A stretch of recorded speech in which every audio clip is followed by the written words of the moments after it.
அவமானம் ஒருவரை வேரோடும் சாய்த்துவிடும். அதே அவமானம் ஒருவரை வெகுண்டட செய்து வெற்றி பெறவும் செய்யும். எந்த இடத்தில் அவமானப்படுத்தப்பட்டு அனுப்பப்பட்டோமோ அதே இடத்தில் அசைக்க முடியாத சக்தியாய் போய் அமர்வது ஒரு சிறந்த நிகழ்வாக இருக்கும். அவமானப்பட்டவர்கள் அசுர பலத்துடன் திரும்பி வரும்போது அவமானப்படுத்தியவர்கள் நிலை குலைந்து போவார்கள். அதேபோல் அறிவில் சிறந்த ஒரு புலவர் அவமானப்படுத்தப்பட்ட பின் திரும்பி வருகிறார். அவர் தன் திறமை அறியாமல் அவமானப்படுத்தியவனை எவ்வாறு நேரு வழியிலேயே நிலை குலைய செய்கிறார் என்ற கருத்தை மையமாக கொண்ட ஒரு பாடல் புறநானூற்றில் இடம்பெற்றுள்ளது. அந்த பாடலை அடிப்படையாக கொண்டு திரு நா. பார்த்தசாரதி அவர்கள் எழுதிய ஒரு சிறுகதை.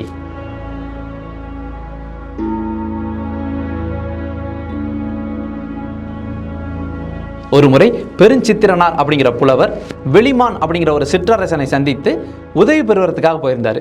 வெளிமான் அப்படிங்கிறவர் வள்ளல் தன்மையுடையவர், கொடைப்பண்பு உடையவர் அப்படிங்கிறது நாடறிந்த விஷயம்.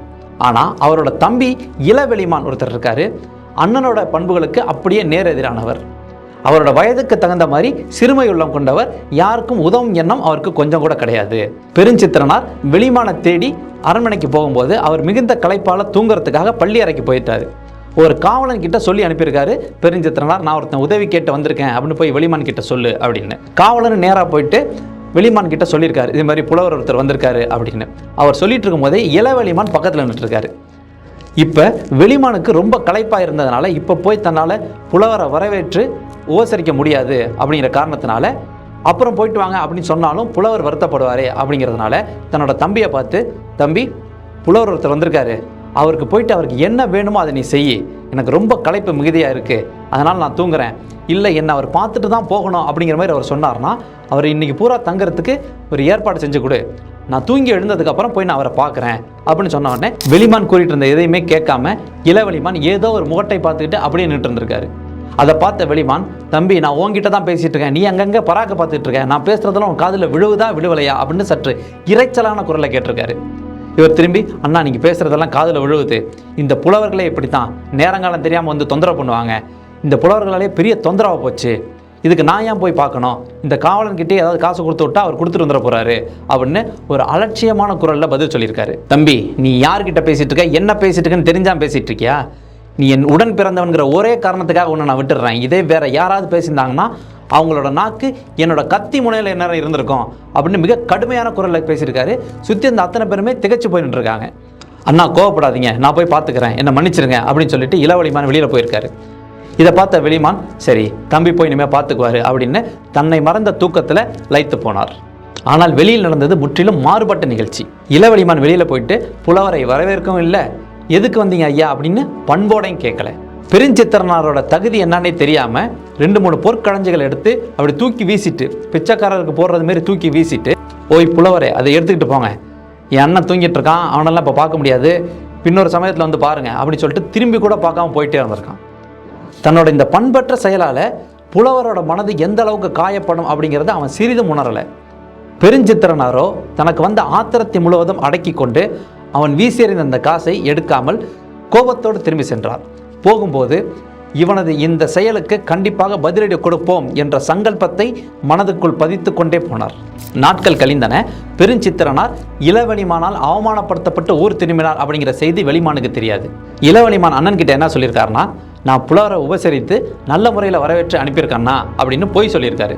சரி அப்படின்னு அதை வெளிமானும் நம்பிட்டாரு. திடீரென்று ஒரு நாள் காலை வெளிமானின் கோட்டை காவலில் இருந்த எல்லை மரத்தை காவல் புரிந்த வீரர்களில் ஒருவன் வேகமாக ஓடி வந்து, அரசே நமது காவல் மரத்திற்கு ஆபத்து, யாரோ ஒரு புலவர் யார் தடுத்தும் கேட்காமல் ஒரு மிகப்பெரிய யானையை கொண்டு வந்து நமது காவல் மரத்தில் கட்டியிருக்கிறாரு, அதோட கொம்புகள் அவ்வளோ நீட்டமாக இருக்குது, அது பக்கத்தில் போகிறதுக்கே எல்லாருக்கும் கை கால்கள்லாம் நடுங்குது, அது தனது கொம்பையும் வச்சு உருவத்தையும் வச்சு மொத்தமாக இழுத்து ஆட்டும் போது காவல் மரமே ஆட ஆரம்பிச்சிருச்சு, இது இன்னும் கொஞ்ச நேரம் அப்படியே விட்டோம்னா கண்டிப்பாக அந்த யானை நமது காவல் மரத்தை வேரோடு பிடுங்கிவிடும், இது எல்லாமே அந்த புலவர் செய்கிறது தான், அதோட அந்த யானையோட முதுகில் ஏகப்பட்ட மூட்டைகள் கட்டி தொங்கிட்டு இருக்கு, அந்த யானையை கொண்டு அந்த புலவருக்கு சரியான பாடத்தை நம்ம கற்பிக்கணும் அப்படின்னு படபடன்னு பேசியிருக்காரு அந்த காவலன்.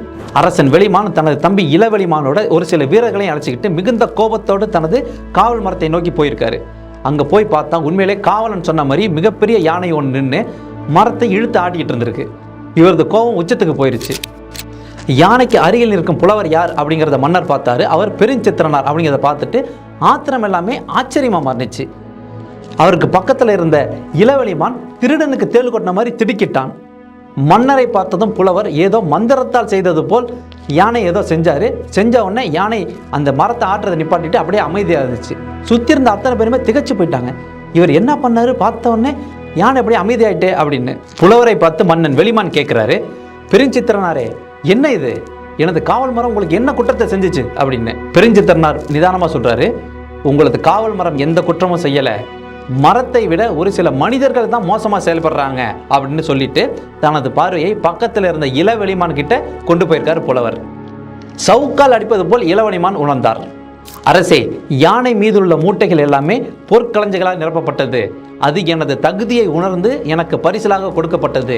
இவை அனைத்தையும் உங்களது தம்பி இளவெளிமானுக்கு நான் அன்பளிப்பாக கொடுக்கிறேன் அப்படின்னு சொல்லி முடிக்கிறதுக்கு முன்னாடியே இளவெளிமான் வேகமாக ஓடி வந்து பெருஞ்சித்திரனார் காலில் விழுந்துட்டு, புலவரே என்னை மன்னிச்சிருங்க, தயவு செஞ்சு மன்னிச்சிருங்க அப்படின்னு கூனி குறுகி போய் உட்காந்துருக்காரு. இதை பார்த்த வெளிமானுக்கு அப்போ தான் புரிஞ்சிருக்கு, சரி நம்ம தம்பி தான் ஏதோ தப்பு பண்ணியிருக்கான் அப்படிங்கிறது அவருக்கு விளங்கிருச்சு. அவமானத்தை சந்திக்காத நபர்கள் இந்த உலகத்திலேயே கிடையாது.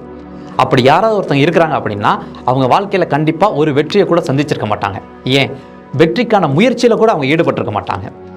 அவமானம் நம்மளை அதே இடத்தில் முடக்கி போடுதா, இல்லை அதே இடத்தில் வெற்றியடைய வேண்டும் என புது உத்வேகத்தை கொடுக்குதா அப்படிங்கிறது நம்மளோட கையில் தான் இருக்குது. இன்றைக்கி நம்ம வெற்றியாளர்கள்னு பார்த்துட்டு இருக்க அத்தனை பேரையுமே ஒரு முறையாவது அவமானம் முத்தமிட்டு சென்றிருக்கும். அவமானங்களை சேகரித்துவை வெற்றி உன்னை தேடி வரும்னு சொல்லுவாங்க.